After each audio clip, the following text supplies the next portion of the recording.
মাটি মাফিয়ার দৌরাত্ম্য। কদম্বগাছির কাঠালিয়ায় মাফিয়ার দৌরাত্ম্য, অবৈধভাবে মাটি কাটার অভিযোগ।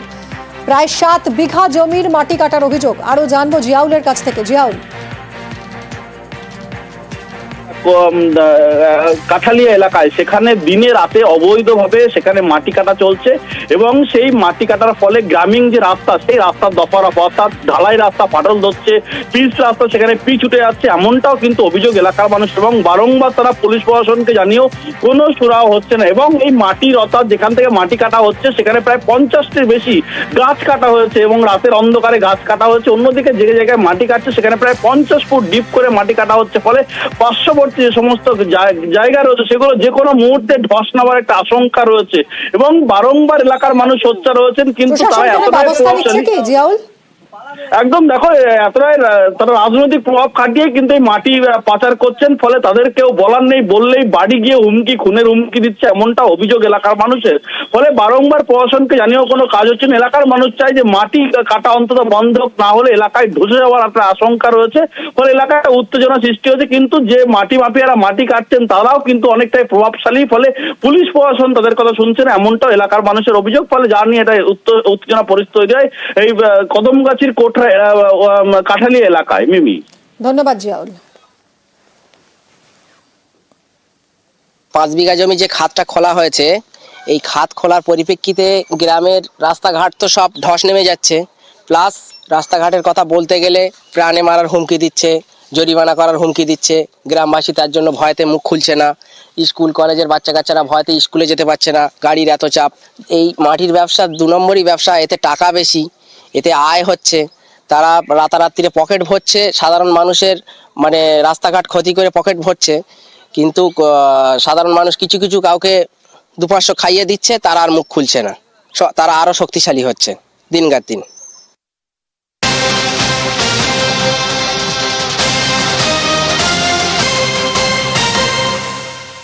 রাতারাতি নদী চুরি হয়ে যাচ্ছে জলপাইগুড়িতে। জলপাইগুড়ির পাহাড়পুরে নদী ভরাটের অভিযোগ। ধরধরা নদী বুঝিয়ে চড়া দামে বিক্রি করছে মাটি মাফিয়ারা। কোর্টের স্থায়ী ভবন নির্মাণে জমির দাম বেড়েছে। এলাকার মানুষ কি অভিযোগ করছেন বাসিন্দারা, শুনবো। এই নদী এরকম করে প্রশাসন বুঝিয়ে দিচ্ছে নদীকে, এবার তো জমি করে না, মাফিয়া গিরি জমি দখল করে, মানে প্রশাসন কি দেখার উচিত কি অনুচিত? নদীকে বন্ধ করে দিয়ে জমি বিক্রি করতেছে। এখন কি যাবো, প্রশাসন যেটা করবে সেটাই আমরা ভালো যাবো। এখানে তো আমরা দীর্ঘদিন ধরে আছি, এখানে আমরা ব্যবসা করি, এখানে আমাদের গোডাউন আছে এখানে।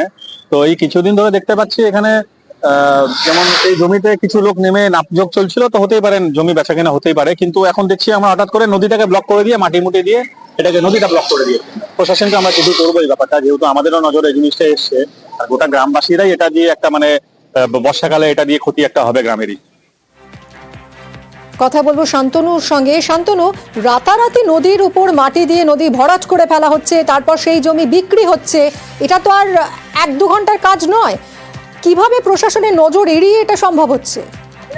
দেখো, স্থানীয়দের যেটা দাবি যে গত কয়েক বছর ধরেই কিন্তু এই কাজ চলছে, তার ফলে কিন্তু ধরধরা নদী আস্তে আস্তে কিন্তু হারিয়ে যাচ্ছে জমিদার পাড়া এলাকা। যদি পাহাড়পুর গ্রাম পঞ্চায়েতের জমিদার পাড়া এলাকা, যার পাশেই কিন্তু রয়েছে কলকাতা সার্কিট বেঞ্চের নবনির্মিত যে ভবন, স্থায়ী ভবন, যেটা নির্মাণ কাজ চলছে, তার ঠিক পাশেই কিন্তু এই ঘটনা ঘটছে। যেটা বলা হচ্ছে যে এই নদী ভরাট করে জমি মাফিয়াদের একটা অংশ কিন্তু সেই জমি প্লট করে বিক্রি করে দিচ্ছে। এই মুহূর্তে সার্কিট বেঞ্চ যেহেতু তৈরি হচ্ছে ওখানে স্থায়ী ভবন, সেই কারণে জমির দাম কয়েক গুণ বেড়ে গিয়েছে এবং সেই কারণেই কিন্তু মাফিয়ারা কিন্তু এখন নদীটাকেও ছাড়ছে না এবং নদীর ক্রমশ ভরাট করে নিয়ে সেই জমি প্লট করে করে করে সেগুলো বিক্রি করে দেওয়া হচ্ছে। স্থানীয়দের অভিযোগ, যেখানটায় জলের দরে একসময় বিঘা প্রতি জমি বিক্রি হতো, সেখানে এখন কাঠা প্রতি জমি বিক্রি হচ্ছে, তাও হচ্ছে যে যেমন দাম চাইছে সেরকমই পেয়ে যাচ্ছে, কারণ সামনেই তৈরি হচ্ছে সার্কিট বেঞ্চ। সেই কারণে জমির দাম এতটা বেড়েছে এবং সেই কারণে এই ধরনের অপরাধ যা রাতের অন্ধকারে সংঘটিত হচ্ছে।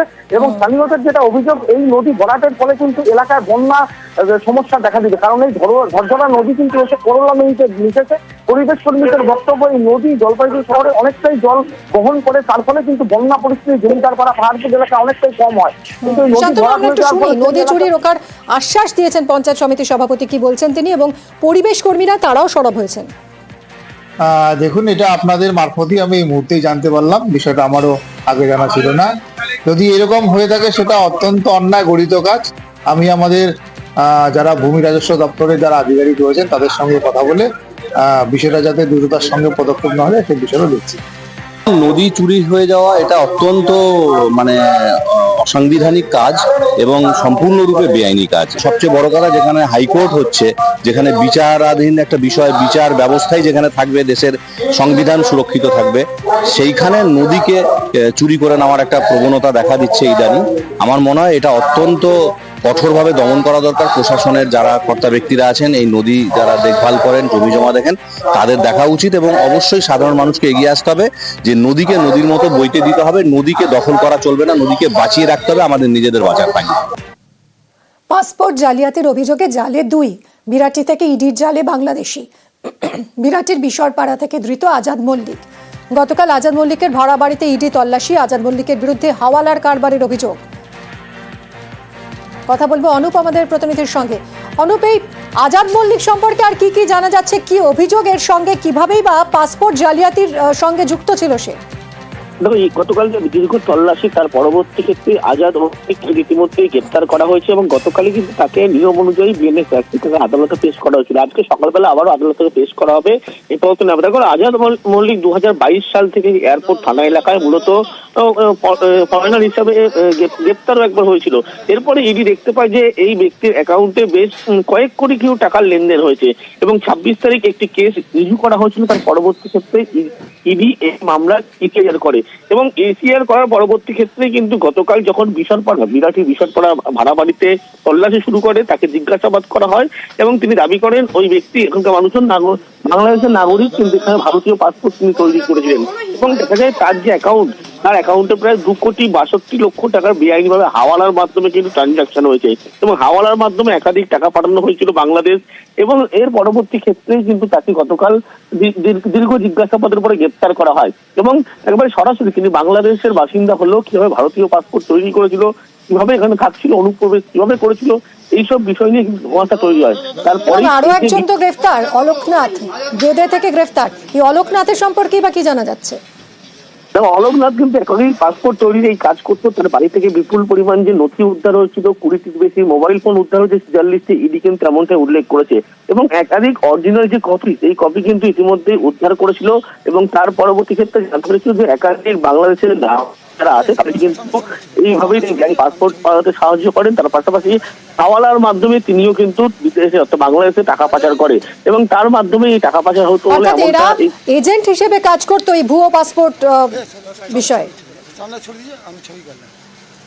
ওকে 3 and 4 2.26 করোড়ে অ্যালিগেশন দিয়ে ওনাকে গ্রেফতার করা হয়েছে। লন্ডারিং বাংলাদেশ থেকে হাওয়ালা কাণ্ডে ওনাকে দেখানো হচ্ছে যুক্ত আছেন as per ED version. But আমার ক্লায়েন্ট পুরো বেকসুর, নির্দোষ পুরো। উনি একটা বিজনেস মার্চেন্ট, উনি ফরেন ন্যাশনালও নেই, উনি ইন্ডিয়ান ন্যাশনাল। ওনার কাছে passport, voter ID, driving licence, each and everything he has which is genuine and correct. এই হোয়াটসঅ্যাপ চ্যাট থেকে ওনারা পাচ্ছেন কি উনি বাংলাদেশ টাকা হাওয়ালা করে পাঠাতেন। হোয়াটসঅ্যাপ চ্যাট তো নট ভ্যালিড। ভুয়ো কাস্ট সার্টিফিকেট, সেই সার্টিফিকেট দেখিয়ে এবার ঝাড়গ্রাম মেডিকেলের ডাক্তারি পড়া। ঝাড়গ্রাম মেডিকেল কর্তৃপক্ষ স্বাস্থ্য ভবনকে জানিয়েছে যে গত বছরই ওই ছাত্রের এসএসসি সার্টিফিকেট বাতিল হয়।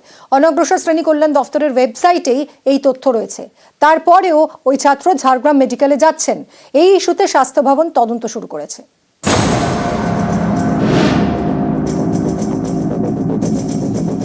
প্রথমে ডায়মন্ড হারবার মেডিকেল, তারপর এসএসকেএম, এবার ভুয়ো কাস্ট সার্টিফিকেট দেখিয়ে ঝাড়গ্রাম মেডিকেলে ডাক্তারির পড়াশোনা। এ নিয়ে গত বছর অভিযোগ পায় ঝাড়গ্রাম মেডিকেল কর্তৃপক্ষ। তারা অভিযোগ খতিয়ে দেখে, সত্যতাও খুঁজে পায়, সেটা জানায় স্বাস্থ্য ভবনকে। স্বাস্থ্য ভবনকে লেখা চিঠিতে ঝাড়গ্রাম মেডিকেলের প্রিন্সিপাল জানান 2023 সালে একজন ছাত্র ভর্তি হন।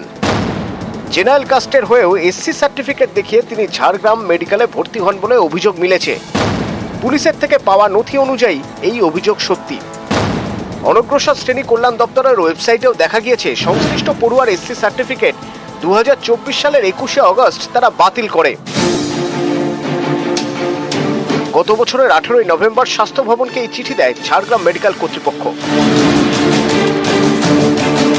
এই চিঠির পরে প্রায় 5 মাস কেটে গিয়েছে, এখনো সেই ছাত্র ঝাড়গ্রাম মেডিকেলের পড়ুয়াই রয়ে গিয়েছেন। এই ইস্যুতে এবার স্বাস্থ্য দপ্তর তদন্ত শুরু করেছে। অনগ্রসর শ্রেণী কল্যাণ দপ্তর রিপোর্ট চেয়েছে স্বাস্থ্য দপ্তরের থেকে, সেই মতো তদন্ত শুরু করেছে স্বাস্থ্য ভবন। এর আগে ভুয়ো এসটি সার্টিফিকেট দেখিয়ে ডায়মন্ড হারবার এবং এসএসকেএম এ ডাক্তারি পড়ার অভিযোগ ওঠে। এসএসকেএম এর থেকে রিপোর্ট চায় অনগ্রসর শ্রেণী কল্যাণ দপ্তর, পরে দপ্তরের থেকে বেশ কিছু তথ্য চায় এসএসকেএম হাসপাতাল কর্তৃপক্ষ। এ নিয়ে চলতি সপ্তাহে এসএসকেএম কর্তৃপক্ষের সঙ্গে বৈঠকে বসতে চলেছে অনগ্রসর শ্রেণী কল্যাণ দপ্তর। ভুয়ো কাস্ট সার্টিফিকেট দেখিয়ে মালদায় প্রাথমিক শিক্ষকের চাকরি করারও অভিযোগ উঠেছে। এ নিয়ে সম্প্রতি মালদা জেলা প্রাথমিক শিক্ষা সংসদের চেয়ারম্যানের থেকে রিপোর্ট তলব করে প্রাথমিক শিক্ষা পর্ষদ। এ নিয়ে এবার তারা আরও কড়া। আবারও মালদা জেলা প্রাথমিক শিক্ষা সংসদে চিঠি দিয়েছে প্রাথমিক শিক্ষা পর্ষদ। তারা জানতে চেয়েছে 2 শিক্ষকের চাকরির অভিযোগ নিয়ে রিপোর্ট তলব করা হয়েছিল। 2 সপ্তাহ পরেও কেন সেই রিপোর্ট দিল না মালদা প্রাথমিক শিক্ষা সংসদ? রাজ্য পুলিশের দুর্নীতি দমন শাখাকে কি তদন্ত রিপোর্ট দেওয়া হয়েছে? এ নিয়ে বুধবারের মধ্যে জবাব দিতে বলা হয়েছে মালদা জেলা প্রাথমিক শিক্ষা সংসদকে।